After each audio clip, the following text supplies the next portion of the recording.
nuevamente agradecer a cada una de las personas que participaron en este documento fundamental, a las y los constituyentes que presentaron 244 iniciativas, a las personas que enviaron 584 propuestas ciudadanas, así como a las y los asistentes a las audiencias públicas, a las sesiones de trabajo con funcionarias y funcionarios del gobierno de nuestra ciudad, a las y los integrantes de la comisión.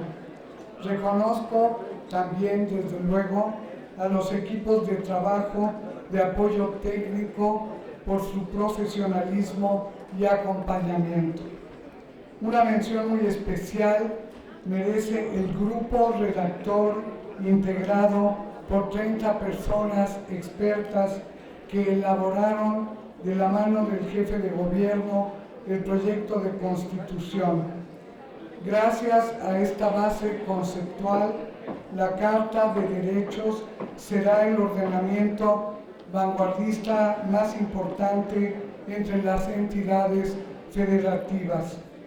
La Carta de Derechos es un espejo, donde cada quien quiere ver su reflejo, expresarse de forma precisa con sus elecciones, con sus aspiraciones, con sus preocupaciones y sobre todo con sus propuestas. El diálogo hasta ahora ha sido enriquecedor, si bien en ocasiones fue difícil. Todas las partes tuvimos que aportar, que aceptar y que ceder. El resultado es una pieza de la Constitución que comienza por el reconocimiento de nuestra realidad diversa, plural, multicolor, como las calles y los rostros de esta ciudad, y contiene un cuerpo articulado de casi 50 derechos, la base de un nuevo paradigma. En esta Carta de Derechos, cada persona tiene la opción para decidir el camino hacia sus anhelos, para asociarse o unirse en familia, en comunidad, con otras personas o no hacerlo, pero también para no sufrir violencia o para no prolongar innecesariamente su vida en casos graves, de graves padecimientos. Incorporamos los principios más importantes para la concordancia del orden jurídico local con el nacional y el internacional en un nuevo impulso al adelanto que significó la reforma constitucional de 2011. Los instrumentos internacionales tienen jerarquía normativa y la erradicación de la desigualdad se convierte en un objetivo explícito que atraviesa toda la Carta y toda la Constitución. Se reitera la prohibición de toda forma de discriminación y se da un paso hacia la igualdad sustantiva, un aliento para derribar las injusticias estructurales que persisten entre las mujeres y los hombres y hacia todos los sujetos emergentes. Por ello, la autodeterminación y el libre desarrollo de la personalidad se convierten en la piedra angular de la Carta de Derechos, al definir a la persona como la razón para el respeto de su voluntad en las instituciones públicas y en los procesos sociales. Traigo aquí las palabras de la gran filósofa malagueña María Zambrano, transterrada en nuestro país hace muchos años, para definir la democracia en la definición más interesante que yo he leído y más pequeñita. Dice María Zambrano que la democracia es ese orden en el que no solo está permitido, sino que es exigido el ser persona. Desde esa definición, pienso que la Carta de Derechos tiene dos puntos fundamentales: la exigibilidad y la justiciabilidad de los derechos. Aquí se plantea como la ciudadanía a personas o grupos o personas en lo individual que pueden hacer valer sus derechos o enfrentar la violación a sus derechos, y la obligación de las autoridades de velar por el cumplimiento institucional. Asimismo, se reconoce el derecho a la justicia, a la atención a las víctimas y a la reparación del daño. Hemos acordado también la protección más amplia de todas las formas de estructuras familiares, así como la libre decisión sobre la sexualidad, la reproducción, la maternidad y la paternidad. También la libertad de creencias y de convicciones. No hay retroceso posible.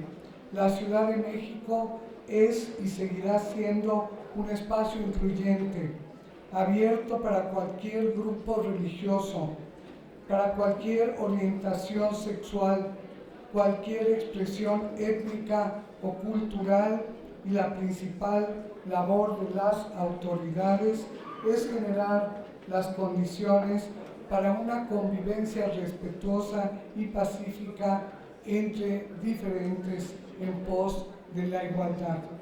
Los movimientos sociales, el activismo político y el periodismo que han transformado la vida de esta ciudad en las últimas décadas encuentran su sitio en este texto y se plasman con la libertad de expresión en la cláusula de conciencia y la protección a periodistas, el derecho de réplica y la protesta social como un derecho individual y colectivo. La corrupción, que es uno de los graves fenómenos que más preocupa a la ciudadanía.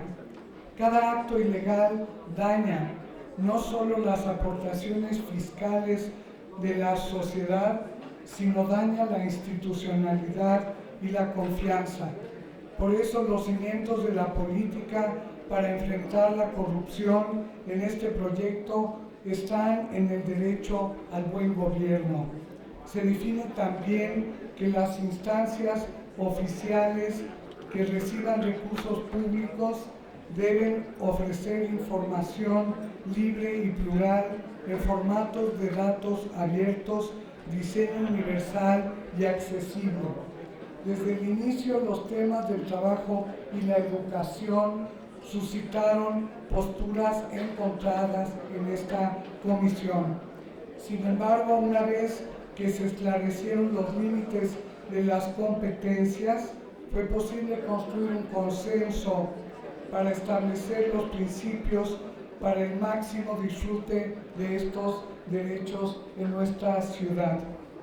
Todas las personas tendrán derecho a la educación en todos los niveles, al aprendizaje continuo, a la educación artística y al deporte, así como diversos apoyos para garantizar la permanencia en el sistema educativo. Se presenta la ciudad misma como un espacio y una experiencia educadora, y se garantiza el libre acceso a las actividades públicas. En el ámbito laboral, se reconoce a la ciudad como una ciudad productiva y el derecho de las y los trabajadores informales a realizar su trabajo, llamado decente en documentos internacionales, trabajo digno, y lograr ahorro con el apoyo económico aportado también por el gobierno y por cada persona trabajadora. En cuanto a los trabajadores formales, se aprobaron beneficios superiores a los de la regulación federal, así como la defensa, reivindicación, participación social y la transparencia sindical en nuestra ciudad.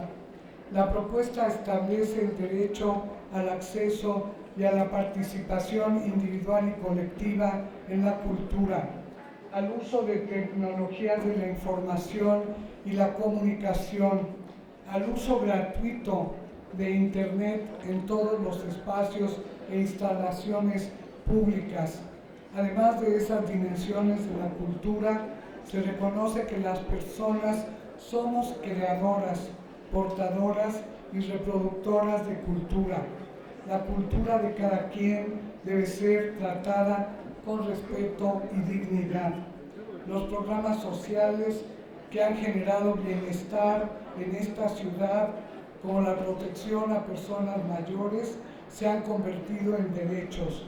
No habrá retroceso en la política social en la capital, que dimos un paso decidido. El Pleno tiene la oportunidad histórica de avalar. Compañeras y compañeros, espero que aprobemos en este Pleno el derecho de todas las personas a un ingreso básico universal que se cumplirá de manera progresiva para garantizar un piso mínimo que mejore la calidad de la vida. El dictamen establece el principio rector del interés superior de niñas, niños y adolescentes, así como la autonomía progresiva y la atención integral. Las personas jóvenes tendrán la garantía de la identidad individual y colectiva y el libre desarrollo de su personalidad, autonomía, participación política, económica, social y cultural, y el derecho a la educación, al trabajo digno y a la vivienda. Me detengo aquí para informarles que hay reservas importantes para reconocer la titularidad de sus derechos a niñas, niños, adolescentes y personas jóvenes.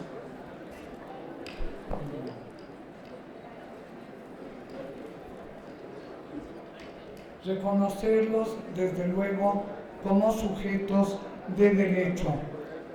Asimismo, para la protección de los derechos de personas y familias en situación de calle y el reconocimiento de sus plenos derechos sobre otros múltiples temas. Los pueblos y barrios originarios y comunidades indígenas residentes son sujetos de todos los derechos que se establecen en esta Constitución y los que tienen, de acuerdo con los instrumentos internacionales en la materia, que desgraciadamente no están vigentes en nuestro país. El texto finalmente propone que en la Ciudad de México las y los indígenas pueden realizar además sus prácticas culturales, seguir sus modos de vida asociados a sus formas tradicionales de organización y representación y ser consultados sobre acciones que pudieran afectarles. Los principios que orientan el sistema de salud pública